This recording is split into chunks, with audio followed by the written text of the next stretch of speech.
Good morning, students, and welcome to the class of English. Today, children, we are going to study a new chapter, that is The Summer of the Beautiful White Horse by William Saroyan. Alright, children, so as the title suggests, The Summer of Beautiful White Horse. So, the summer here signifies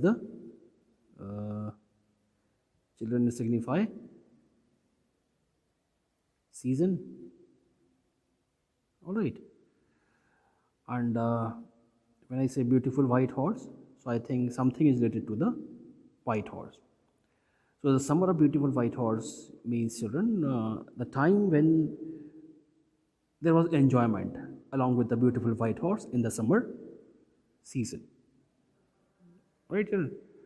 So that's why the chapter's name is The Summer of Beautiful White Horse. And children, William Saroyan is the author of this chapter. And he has beautifully portrayed the natural beauty as well as the comic characters and various funny events which make this story a nice and humorous one. Alright, children. So, if you want to go through my previous videos where I have discussed in detail about this chapter, so you can go to my channel and then watch the videos where I in detail I have explained this chapter. As this is a revision video, children, so it means that's why I am explaining this chapter in short. Alright, so children, the story revolves around two pariah Armenian boys, Murad and Aram, and they are the members of the GRADE-11 family, and the hallmark of their tribes are trust and honesty. So, children, if we talk about the GRADE-11 family, so GRADE-11 family, children, means actually it's a tribe. Alright, so GRADE-11 family, it's a tribe, and this tribe is found in Armenia. Alright, so it's an Armenian tribe, and the hallmark of this tribe was trust and honesty. Alright, so the story begins in a mood of nostalgia. Nostalgia means, children, remembering past. Okay, so if we talk what is nostalgia, it is remember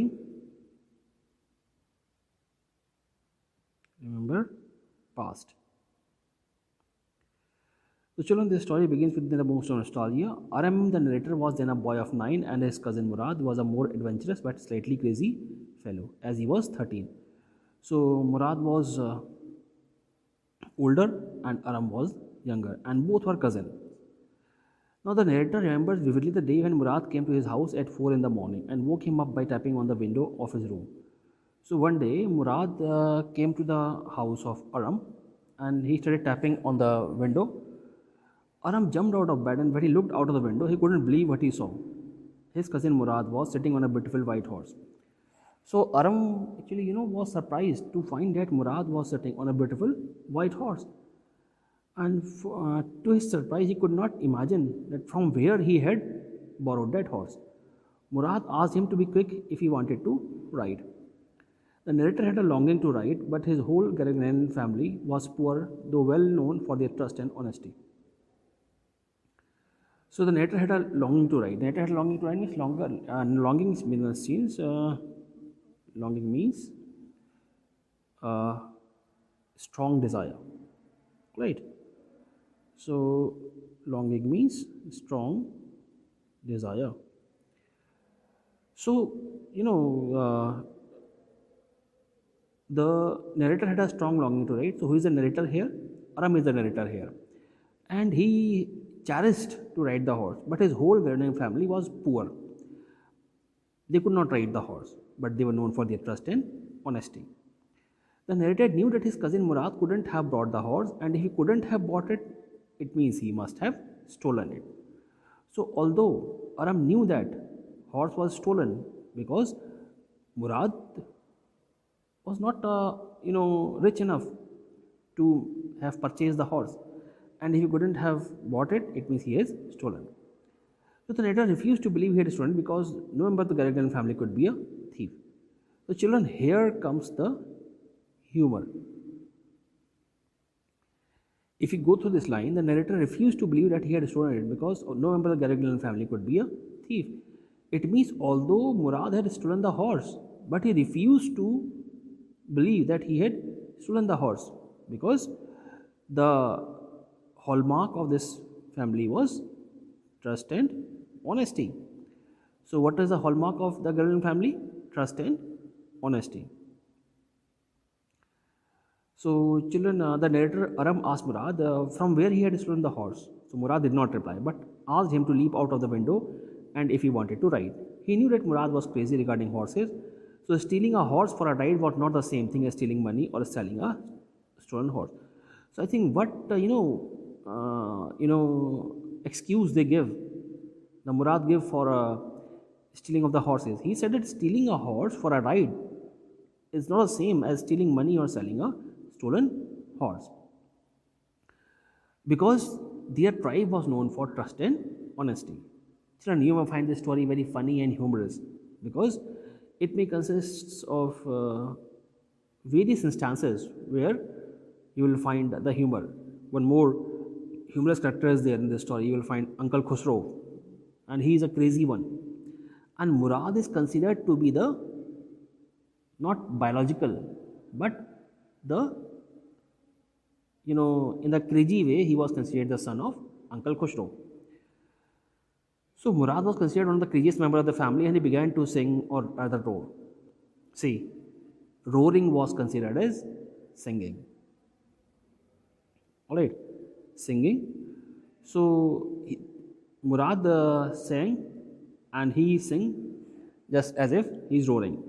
So they reached the open country and let the horse run as long as it felt like running. And at last Murad asked Aram to get down as he wanted to ride alone. Aram asked him if he would let him ride alone. Murad replied that it was up to the horse. So Murad didn't say that no, you can't ride alone. But he said that if horse would permit you, then only you can ride alone. So the narrator got down and the cousin Murad kicked his heels into the horse and shouted, "Wazir, run."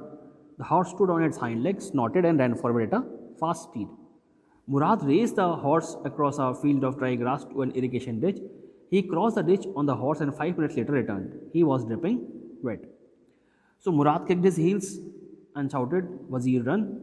And the horse just jumped up and he crossed the dry grass to an irrigation ditch.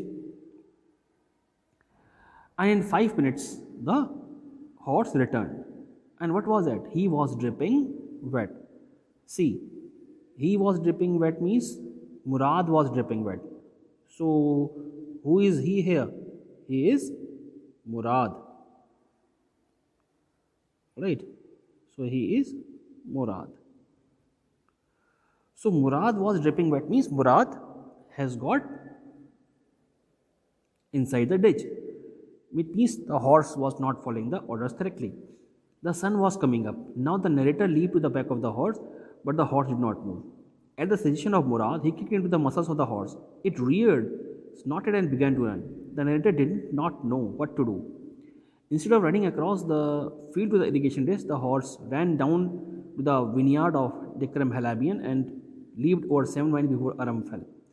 So now it was the turn of Aram to ride the horse, but horse, I think, was certain kind of notorious one.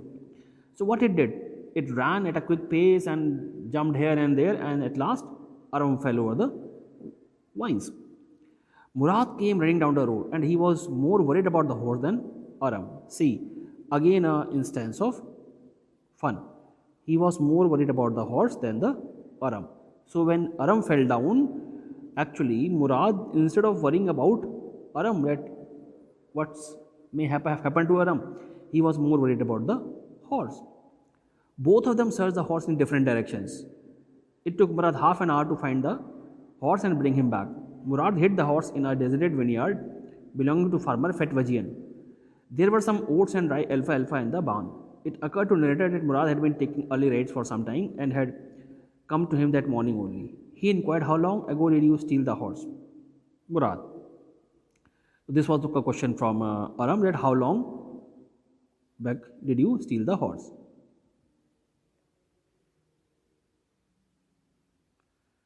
Now, Virat did not like the question. The narrator rephrased it. How long did you begin riding every morning? So now, narrator had to change the question because when the question was of stealing, Murad didn't answer. But when the question was of riding, Murad answered. It means even in different kind of discussions, stealing and for using something for some time were two different things for Murad because trust and honesty was the hallmark of their tribe, that is Garibalian tribe. So Murad here replied, not until this morning. He was obviously not speaking the truth, but he convinced Aram by saying so. So what did the Murad answer? Murad said, I have just taken this horse for riding just this morning only. But actually he was not telling the truth. Murad then told Aram that it wasn't easy to get the horse to behave so nicely. At first it wanted to run wild, but since he had a way with the horse, he developed an understanding with that horse. And the narrator reached home and ate a hearty breakfast. So Murad said that actually horse was not behaving nicely earlier, but he has a way with the horse. Actually see, this line, that is having a way with the horse, is the crazy streak, or you can say the funny line, which is many times spoken by Murad. And Uncle Khushro, you will find, what does he speak? Pay no attention to it, it's no harm. It was a repeated line by Uncle Khushro. And in these two ways, Uncle Khushro and Murad matched each other. Now, that afternoon, his Uncle Khushro came to their house for coffee and cigarettes. While he was sipping coffee and smoking in the parlor, another visitor arrived. The latter was a farmer named John Byro. So Uncle Khushro was in the parlor, and at the same time, one farmer came there. His name was John Byro, and he was Assyrian. Actually, Assyria and Armenia are two different countries. And John Byro was an Assyrian, and he lived in Armenia. And just because he should not feel lonely, he learned how to speak Armenian. It means he learned to speak the Armenian language because he was alone there in Armenia, and to be friendly with the localites there, he had to learn the Armenian language. So when he came in the parlor, he was served coffee and tobacco. Sighing sadly, he said that his white horse, which had been stolen last month, was still gone. So Uncle Khushro, see, the same reaction, became irritated and said, pay no attention to it, it's no harm. You know, it was a repeated line or the commonly repeated phrase by Uncle Khushro. As what was the commonly repeated phrase by Murad? I have a way with the horses. Then he will say, I have a way with the some other things. Farmer John Byre was a large man with a gentle heart, and he had to walk 10 miles to reach there, and his left leg pained. The horse had cost him $60, and his saray was not good without a horse. Saray actually, children, means farmhouse. Right?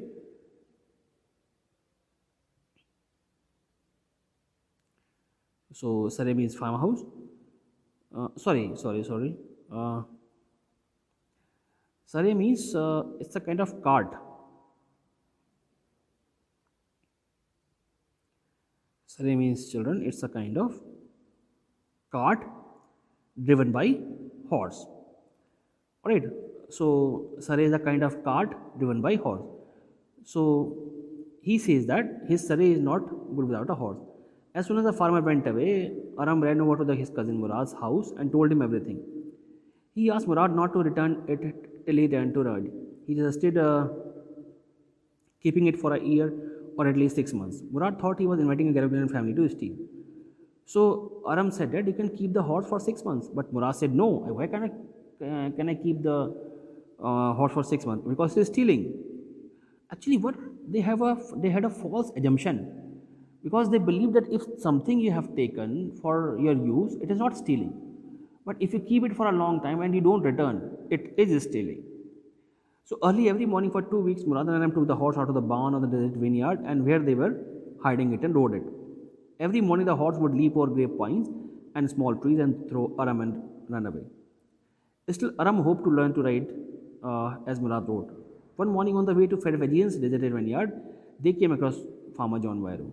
So one day, when they were going to the Fedvegian's vineyard, John Byro came in front of them. Murad greeted him. The farmer seated the horse eagerly and wished them good morning. Here's the name of their horse. Murad replied that they are call it my heart. So now John Barrow saw the horse, which was with Murad and Aram, and it was the horse of John Barrow only. So Murad said that the name of the horse is my heart. And John Barrow said it's a lovely name. Then he counted the teeth, and on examining the teeth of the horse, the farmer was ready to say it was his own horse. So when John Barrow counted the teeth, he was too sure it was his horse. But what to do? Family was known for trust and honesty, so he could not utter a single word. Now, still it was the twin of his horse. So what did he say? John Barrow said it, no, although it appears to be my horse, but it may be his twin. Early the next morning, the boys took the horse to John Barrow's vineyard and put it in the barn. Murad put his arms around the horse, pressed his nose onto the horse's nose, patted it, then went away. So next morning, Murad kept the horse in the vineyard. That afternoon, John Barrow came to their house in his surrey and showed the narrator's mother the horse that had been stolen and returned. So John Barrow became very happy when he found his horse in his vineyard, and he was surprised to find the horse stronger than ever and better tempered too. He thanked God. And Uncle Khushro was in the parlor. He said, pay no attention to it, it's no harm. Alright. So it was the pet line of Uncle Khushro. And what was the pet line of Murad? I have a way with horses, or I have a way with people, something like that. Alright, so this is all about the chapter, children. Now let's discuss, children, the question answer of this chapter. You will probably agree that story does not have breathless adventure and exciting action. Then what in your opinion makes it interesting? So children, I must not repeat the answer which is written over here. You can read it in the video. You can take the screenshot also. But I would like to say that children, Uncle Khusro saying means once the son of Uncle Khusro came in the parlor informing his father that father, our house has caught fire. So what did Khusro say? You might be surprised to know that Khusro said, pay no attention to it. It's no harm. Okay. So this dialogue by Uncle Khusro, then the dialogue by Murad, I have a way with horses. Okay. Then Aram and Murad, they are stealing the things, but still they consider it as against their hallmark of their tribe, that is trust and honesty. So all these things make this story interesting. And whatever the answer is there, it is in front of you, you can read it. So you can present the answer in your own way, children. Alright, whatever is given in the text, it does not matter that you just copy the same thing.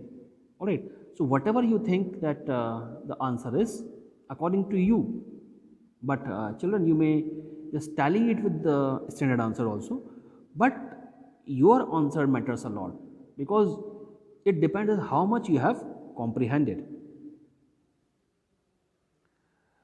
So then the story provides a peep into child psychology for the boys who are crazy about horses, stealing a horse for a ride in not stalling, and though they enjoy the thrill of riding, they are conscious of their family pride also. The Garrow-Glenn family is well known for honesty and trust. They would neither steal nor take advantage of anybody in the world. And another pointer was the traits of Uncle Khosrow and cousin Murad. So all these things make the story interesting. Next question is, did the boy return the horse because they were concerned, stricken, or because they were afraid? So children, the story gives no indication that the boys were afraid of anyone or anything. Hence, the return of the horse was not directed by fear. And secondly, they were not at all conscience stricken. They did not feel any pangs of repentance or remorse. So both the things are not there. The narrator makes it amply clear when he asserts that stealing a horse for a ride was not the same thing as stealing something else. For him, it wasn't stealing at all, as he and Murad was so crazy about horses. In his opinion, stealing is when we steal something for selling it. So the last phrase gives a clue to your mental makeup. So Murad had the horse for over 2 months, or I think 1 month. When farmer John Barry visited the narrator's house, they retained it for 2 weeks more.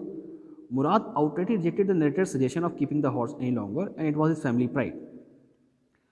So the meeting with John Barrow proved conclusive. He praised the family for their honesty, and he trusted the boys as he knew their parents. Hence, in order to uphold the family tradition and reputation, the boy returned the horse to its rightful honor. The children, this would be the answer. They were not conscience stricken, they were not afraid, but to maintain their family tradition and reputation, they returned the horse. Next question. One day back, there is the in the good old days when I was 9 and the world was full of every imaginable kind of magnificence and life was still a delightful and mysterious dream. The story begins in a mood of nostalgia. Can you narrate some incidents from your childhood that might make an interesting story? So, children, there could be various answers from your side because it's an open question to all. So, here it has been given by the author. Some of his memory which he has shared. I had just completed my primary education when I visited my uncle, and he was a forest ranger in Dehradun. In those days, there was a thick forest in the vicinity of the city, and all sorts of wild animals prevailed there.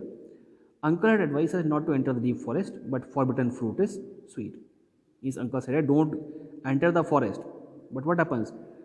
Forbidden fruit is sweet. It's a kind of something kind of phrase. Forbidden fruit is sweet means the fruit which everybody say don't touch. You would like to eat it. All right, and it happens also, children.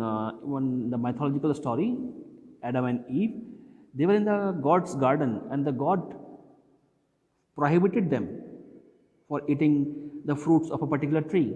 But see, forbidden fruit is sweet, although it may appear to be, or it may be bitter later on.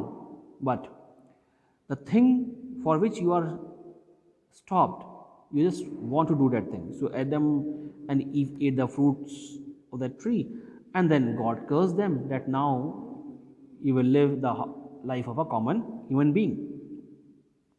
Otherwise, they were immortal, living in the God's garden, and God said that now you go to earth and live. The same thing. So, is there? Uncle advised us not to enter deep forest. My cousin Varun, a couple of his friends, and I decided to explore the southern range, and we had the kids of scouts and were fully prepared. In our boys' enthusiasm, we went into the jungle and reached a gorge. We were amazed to see a lioness with her cubs. So, the friends saw the lioness and cubs. One of us, perhaps the Mohit, clicked his camera. The flashlight scared the lioness and she roared and leaped. And fortunately, there was a big ditch and she fell into it.